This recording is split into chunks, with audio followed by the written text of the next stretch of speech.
Have you ever felt like you were on the wrong side of history? Welcome back to part 3 of my PlayStation stuff sort of series of videos. Today we're doing the PS1. Now a lot of the games that I have for the PS1 are number 1 in Japanese because I have a Japanese PS1 system, and number 2 a lot of them are multiplayer fighting games, and then the rest of them are pretty much just stuff that I thought would be cool to have. Maybe that it's not the best way to play them on the PS1. I don't play it very much, especially because of something I'll get to later. I can't use it anymore. But yeah, a lot of these are just cool little things to talk about. Much more interesting, I think, than the PS2 and 3 section, which is just games that I should play that I didn't. Starting with Street Fighter Real Battle on Film. Now, in English, this game was released as just Street Fighter 2 the movie, I think, something like that. But that needed to be differentiated in Japanese because there's another game that is Street Fighter the movie based on the animated film. But no, this game is a very funny thing to exist. Street Fighter 2 was made, they made a film out of it, and then they made a game that plays exactly like Street Fighter 2 using the characters from the film. It is pretty dog shit, but it is very, very funny. Yeah, they have sort of like pictures of real people that are like superimposed on every frame over like an animation from the original Street Fighter 2 Turbo. And it plays not bad. I mean, it plays very similar to Street Fighter 2. A little bit jankier in some regards, but yeah, you can see there's Red's Chun-Li and Cammy. Bison, look at Ryu there. I mean, it's very funny. Captain Sawada, my favorite Street Fighter character. I mean, as a product, I think it's fine. It's just a really weird bit of marketing. You couldn't do this nowadays, because the amount of effort needed to make a game like this would so much overshadow the potential return. But back then, I guess they could just take pictures of the guys and then sell it. I mean, it's very funny. I liked having it. I've popped it in. I've played it with a friend. This is very cool. I like this box quite a lot. Very classy as well, I will say. Gross looking guys, but you know, what can you do? Tekken on PS1 is a very different beast to what we have today. Much lower graphical fidelity, of course, but that's not what I'm talking about. In terms of gameplay, it was just so foreign. Now, Tekken 3 is where a lot of people say the series sort of found its groove, really started to get good, and I will say it is fun to play all 3 of these games with friends, but not for very long. Possibly because we're used to the new ones, but it just feels very, very limited. It feels very mashy. But I can see why these were an absolute hit at the time. The 3D CG graphics are pretty funny to look back on. I mean, that's Heihachi, really? And I really like the disc on this one. I love the little silhouettes. And one thing I will say, discs back in the day had so much more effort put into making them look badass compared to today. Like, look at that, man. Nowadays, they just slap a JPEG of the guy on it, usually. I mean, some games go out of the way. And they've got lovely interior box arts as well. So even though I'm not going to play Tekken 2 a ton, I've got a little chart here with the character relationships. That's so cool. Wait, P-Jack? P-Jack. In English, his name's Gunjack. That's interesting. I don't know. I'm not the biggest Tekken guy, but I think these are really, really cool things to have. And pop in for 20 minutes with the Tekken friend. There's another character relationship chart there. I love these discs, man. I don't know if it'll focus. Look at that. Isn't that beautiful? Bomberman. Yeah, I'm not exactly passionate about the Bomberman franchise. I got this game for like, what, $5 or something? Again, really nice disc on all the PS1 games, but I don't have a ton to say here. It seems like a fine franchise. I haven't played any other ones, really. It's cute. I like the fact that his head is like... Does it get bigger? No, it's an optical illusion. It's kind of cute. It's good to have in the collection, but I wish my copy wasn't a little cracked. I mean, most of the games you'll see here, all of the games you'll see here today are pre-owned, but most of them were bought in Japan from like this pre-owned shop chain in a bunch of different locations. So the quality of like you can see with Tekken, that's pretty good, a little scratched on the front, but the insides and so on are perfect. Whereas this one is a little damaged. You'll see that changes very dramatically on the game, but these all work perfectly fine. I've played them all, I've tested them all. Xenogears.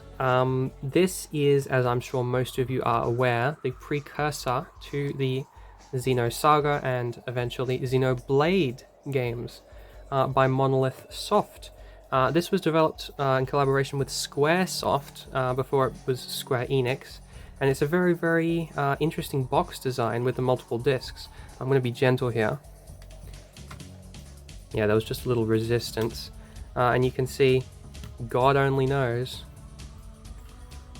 with the multiple discs, the multiple little packages. I really like holding PS1 games. I know earlier I shat on them in a different video for sort of feeling like DVD cases, and ones like this, yeah, that's not great, but the chunky ones like this and Street Fighter Film, they're so nice to hold.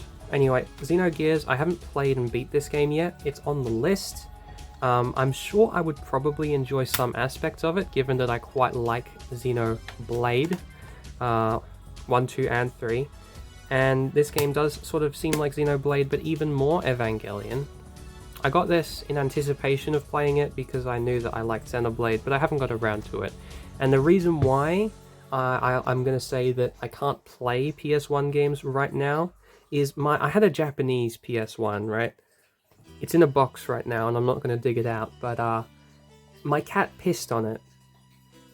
I don't know why, don't ask me why, don't ask me how, but he decided that pissing in a box full of stuff that I hadn't yet unpacked, including my Color TV Game 17, or whatever it's called, the old one, not the Color TV Game 15, but one of the old consoles, and my PS1, my Japanese PS1 that I got, he decided to piss on it, which really sucks. Because then when I plugged it in and turned it on, I guess there was liquid in there, or I used the wrong transformer or something, but even after cleaning it, it may have been my fault, honestly. It may have been me making an oopsie and using the wrong type of adapter, but I'm pretty sure the piss had something to do with it. But poof of smoke, and then it didn't work, so of course I unplug it and blow on it and take it outside and clean it, but I can't use it anymore. It sucks. I hate that happened. It was only like $100, which I know that's a lot of money to just throw away, but I'm not devastated. I will get one eventually, but I haven't been motivated to replace it recently because I haven't played my PS1 for a while, alright? Dorakue. This is Dragon Quest 7. None of these characters are the guy from Smash Bros, so you might be wondering why I have this. And I'm wondering alongside you, because I'm not a Dragon Quest fan, but I guess I found this cheaply and thought, this is probably the same day that I found Dragon Quest 8 from the PS2 video. And sure, this one's a little damaged, but I mean, Dragon Quest's a massive part of gaming history. I thought it would be kind of wrong to walk past it and not get one of the, the landmark titles of the PS1. Street Fighter 02. In English, this is Street Fighter Alpha 2, and I will say right off the bat, this box art is incredible. I love this. Take away the logo, or even keep the logo. This belongs on a wall, right? I believe that's Sakura in the back. Yeah, this is the second in the Street Fighter Alpha series, and this is a lot of people's favorite one, I believe. I've tried a little bit of Alpha 2 and 3. Whoa, he's almost green, look at that. But, yeah, I didn't love them. I'm sure they're really cool. They have characters like Rose, inspired by Lisa Lisa, which is awesome. But I just never got super invested. I'm sure I'd love them if I played them more, or at the time, or if I had people on Fightcade who wanted to play them. They're very, very good, high-quality games, but if I'm going to play an old Street Fighter, I'd rather play Street Fighter 3, Third Strike, and if I'm going to play a new Street Fighter, I'm not going to, actually, because I'm not in love with the franchise anymore. But this is a lovely, lovely box, and it's a lovely, lovely game, very well designed. Some people say Alpha 2 over Alpha 3. That's very, very subjective. I haven't played enough of the both games to sort of give my opinion on that. I think they're both fantastic though, so this is awesome to have. Sailor Moon on PS1. Now, there's a lot of Sailor Moon games, and that is a very confusing title, especially if you don't speak Japanese. Look at all those characters. But this is not the original very shit Sailor Moon game that people still play in tournaments. Like, it's not that one Kusoge, as it's called. Like the really, really, really bad one that people love. This is sort of not as bad, but then 10 times less interesting, right? This is a 2D fighting game for the PS1. Obviously, it's for the PS1, but it uses 3D images that move in a 2D plane, and it just looks really, really gross and bad. I wonder if the manual will have images. No, it doesn't. It has move lists, but you can see it's a rather rudimentary sort of very, very simple 2D fighter. It's not very good. I've played it with a friend only once.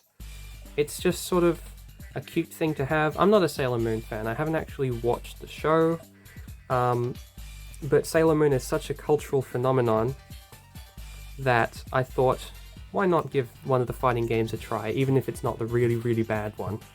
And yeah, the disc shows it off perfectly. That's the visual style they go for, like dolls. It's quite gross, honestly, but fun to pop in for 20 minutes. JoJo no Kimyo na Bouken.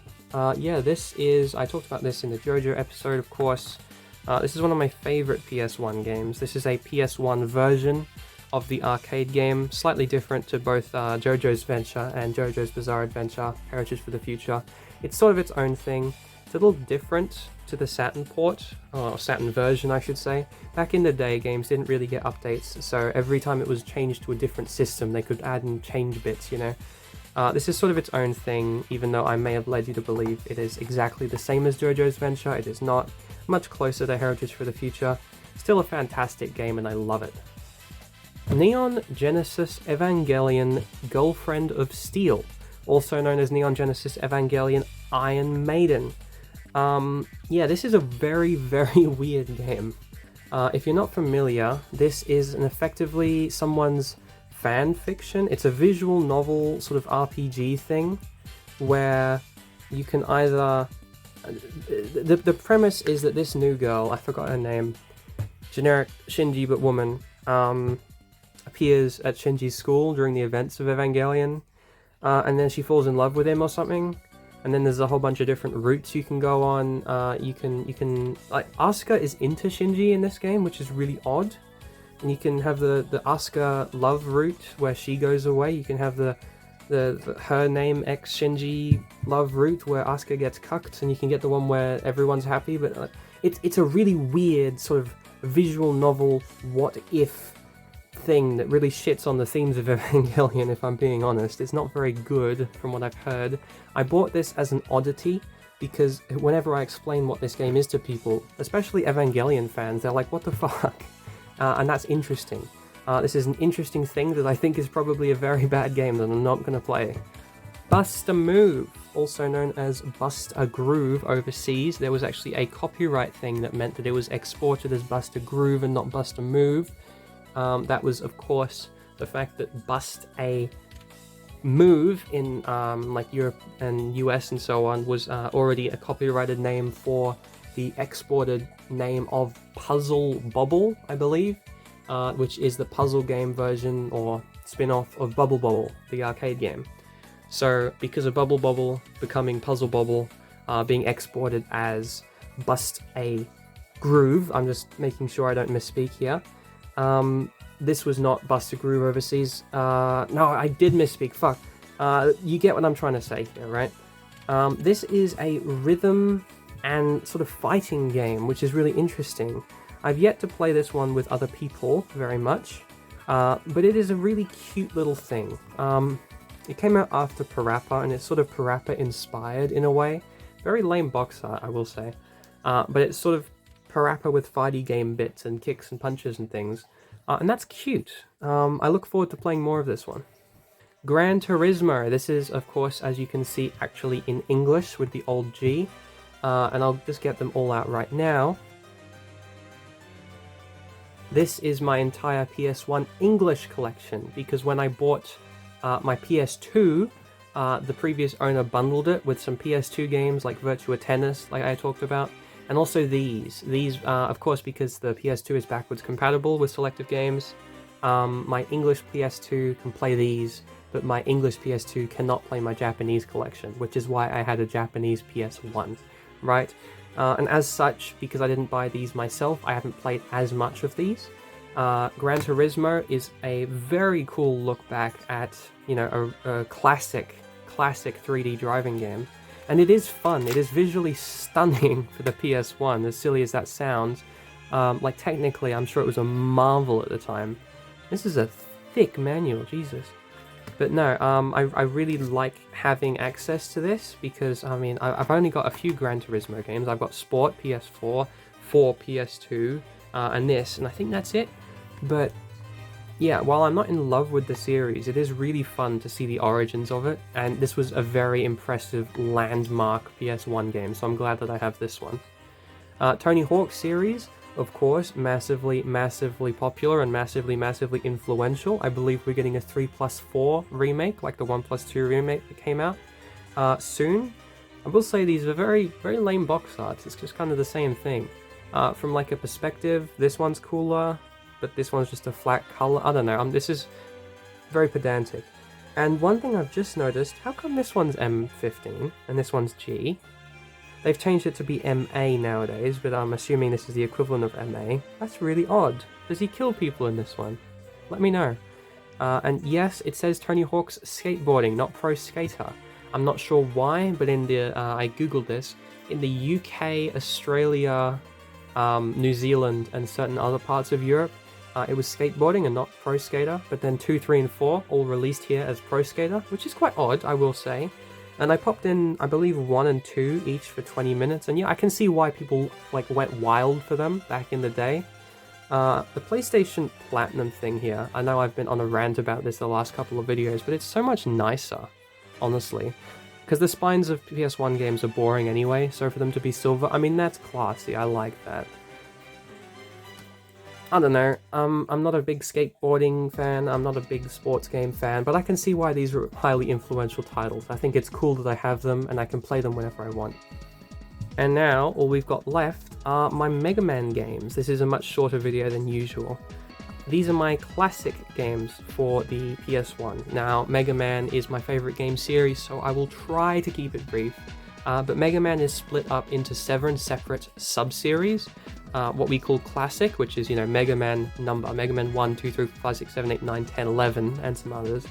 Mega Man X, X1, 2, 3, 4, 5, 6, 0, 1, 2, 3, 4, ZX, ZX and ZX Advent are its own series. Legends, which we'll get to, and Battle Network and Star Force. So when I say classic, I'm just talking about Mega Man number. And you may be thinking, where is 7? Now that would be a good question to ask, but let me explain. So Mega Man 8 was released for the PS1 for the 10th anniversary of the Mega Man series in 1997. And it was, like, you know, one of the most popular games at the time. They had to do some bullshit to allow them to actually publish a 2D platformer, actually. Cute little comic here. Because the PS1, you know, they didn't want to do that. I say them as in Capcom, I should say. And that was with Mega Man X4. They struggled to release a couple of the Mega Man games on the PS1 because they were traditional 2D side-scrolling platformers and not 3D games. And this was in the era of, you know, 3D good, 2D bad. I mean, look at that one famous article comparing Castlevania Symphony of the Night versus Castlevania N64, one of the best video games ever, versus Castlevania Symphony of the Night, N64, right? Same thing happened to Mega Man. They struggled to get it released, which is really interesting looking back. So they had Legends as well, it's the 3D series, but they were allowed to release 8 and X4 as their first games on the PS1. You may be thinking, why is 6 here then? This is one of 6. You can see it doesn't actually have a proper spine because this was part of a collection of the 6 original Mega Man NES games ported to the PS1 natively, which is really weird and funny to me. But yeah, this is literally just Mega Man 6 on the NES, but on the PS1 with a cute disc. And these go for way more money than you'd expect. This was like 3 times the price of this. So I've only got 6 because I had to choose between, I think it was 3, 4, and 6 in the store, and 6 is my favorite of those. But yeah, these are a really weird relic sort of thing. I'm not entirely sure why they decided this would be a commercial success, because it's just the NES game. It does have some like updated sound, that's cute, but that's it. The gameplay is like the same, right? 8 much more interesting game, much prettier box art. This is one of my favorite PS1 box arts. I love the ominous dark energy Mega Man in the background. This is not one of my favorite classic games. This one is. I'd say this is an A tier. I'd say this is a C tier classic game. It's pretty good. It's not bad. It's just kind of lame, kind of annoying, kind of slow. And I don't like the visual style of it. That's a me thing though. A lot of people love the hyper-saturated stuff. I don't. So yeah, this is not the entire collection of PS1 classic games you could have. There's also Battle and Chase. There's also 1, 2, 3, 4, 5, of course, to go with 6. And there's some others that are not jumping to my mind right now. Super Adventure Rockman, there's one. But this is all I've got for now. And here we have got the Mega Man X games released on the PS1. This is all of the mainline games released on the PS1. I'm not missing any for this one, which is nice. I'll start with 4 because that was the first one released. Mega Man X4 is an absolute landmark title in the franchise, regarded by many fans as one of the best even today. I love this game. This is one of the best X games, I would agree there.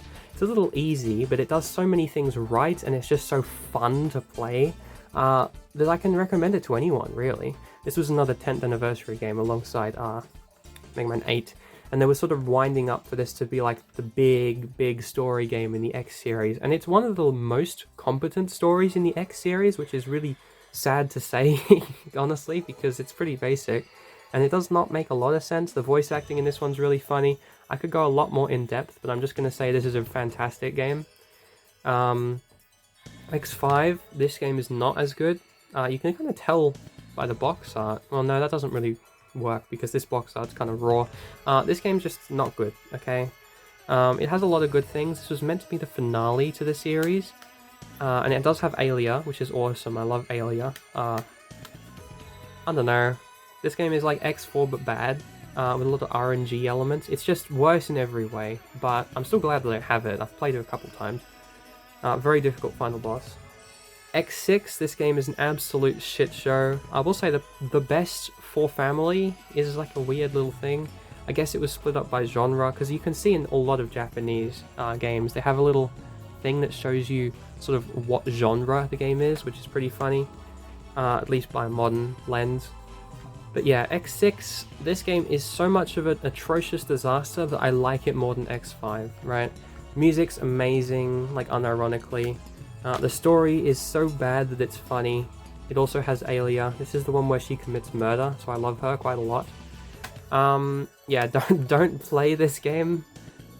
Well, I don't know. If you like this, you could give this a try, because it feels like a bad ROM hack of this. It's good. I love it. I mean, it's not good. It's bad, but I like playing it. And we've got X3. X3 came out after X4 because this is a port of the Super Nintendo Entertainment System game, or I guess the Super Famicom in Japan. X3 is probably my favorite X game and one of my favorite Mega Man games of all time. Actually, I can show you this. This is my Mega Man X3 gold hyperchip armor model kit. And I'm not going to make him stand here on the carpet for too long. And you can tell that I did the cutting absolutely awfully. This was my first time really trying. But I love Mega Man X3. I love little vacuum arm. Anyway, my point was just that I really like this game. This was ported to the PS1 with a completely redone soundtrack, and I think some extra doodads in the menus, I'm not sure. And it was also on the Sega Saturn, which is interesting, with different stuff again. I don't know why they chose X3 over X1 or 2, given that a lot of people say X3 is the least good of those. At least X1 is the best, maybe X2 is the second best or third best. I'm not sure why they chose X3, but I'm glad they did, because I really like X3. Again, I wish it wasn't the best, because this box art would go so much harder without the border, but fantastic game, I'm glad I own it. And finally, we have Rockman Dash. Now, if you only played Mega Man games in English, you might not know what this game is at first glance.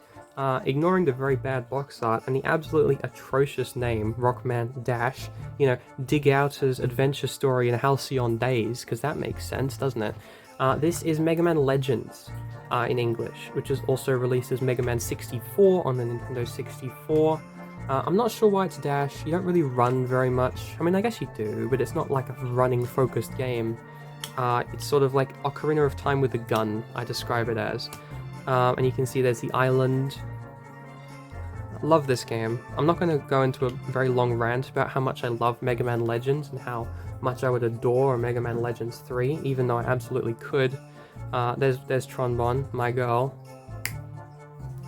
I don't have any Tron merch, but this is the next best thing. This is a Servbot from Fangamer with a little magnetically attaching curry. I love this. I love this game. I love this mini series of Legends and Legends 2. Oh, and of course, Misadventures. And I wish I had more to say about the box, but it's really just kind of gross and lame. The content's what matters, right? I love this game, fantastic. You should give it a try. It's amazing. But yeah, this was the 3D game that Capcom released in '97 alongside X4 and Mega Man 8 that meant that they were sort of able to say, hey, we've also got 3D stuff coming. Can we also put the 2D stuff on your system, please? Which is pretty interesting, I think. And that's it. A bit of a shorter one today, actually. If you can consider, 25 minutes short. I quite like the PS1 as a system. I like it a lot more than the PS3, maybe the same as the PS2. I haven't got a ton of experience actually playing the thing because, you know, I got it recently in the last 5 years or so. I never grew up with it. And I only have the Japanese one, so I can't exactly, you know, go to the shop and pick up something pre-owned for it. I need to order them online or buy them in Japan, and I've only been to Japan twice, I want to say. So, thank you so much for joining me once more, and that's the end of my PlayStation stuff. Let me know what you'd like to see next, if you'd like to see a proper actual video, or just me showing more shit off, I don't know.